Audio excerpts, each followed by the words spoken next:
স্পেনের উত্তর আফ্রিকা ছিটমহল সেউতা সীমান্তে মরক্কো থেকে হঠাৎ প্রবেশ করা হাজার হাজার অভিবাসী তীব্র খাদ্য সংকট ও মৌলিক সুবিধার অভাবে এবং মূল ভূখণ্ডে যাওয়ার সুযোগ না পেয়ে স্বেচ্ছায় মরক্কো ফিরে যাচ্ছে প্রায় 50 থেকে 60 হাজার অভিবাসী।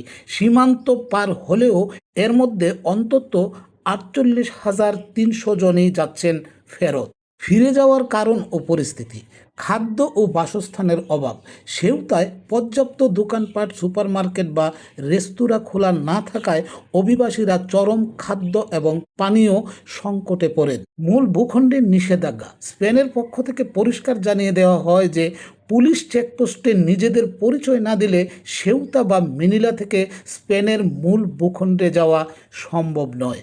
কড়া নিরাপত্তা ও প্রাণহানি: সীমান্ত এলাকায় 56 জনের বেশি মানুষের প্রাণহানির ঘটনা ঘটে এবং পরবর্তীতে স্পেন ও মরক্কো যৌথভাবে পরিস্থিতি নিয়ন্ত্রণে কড়াকড়ি আইন আরোপ করে। স্প্যানিশ সংবাদ সংস্থা ইএফই এর আগেই জানিয়েছিল যে স্পেন মরক্কোর মধ্যে একটি প্রত্যাবাসন চুক্তি এবং মৌলিক চাহিদা মেটানোর জন্য সেউতাতে দোকান, সুপারমার্কেট ও রেস্তোরাঁ বন্ধ থাকার কথা উল্লেখ করে শুক্রবার বিকালে শত শত অভিবাসী মরক্কোতে ফেরত যাওয়ার জন্য সীমান্তের দিকে রওনা হচ্ছিল।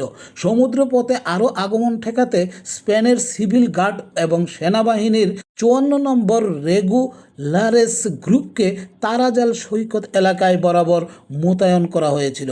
স্প্যানিশ কর্তৃপক্ষের মতে অভিবাসন সংকটে অন্তত 57 জন মারা গেছে।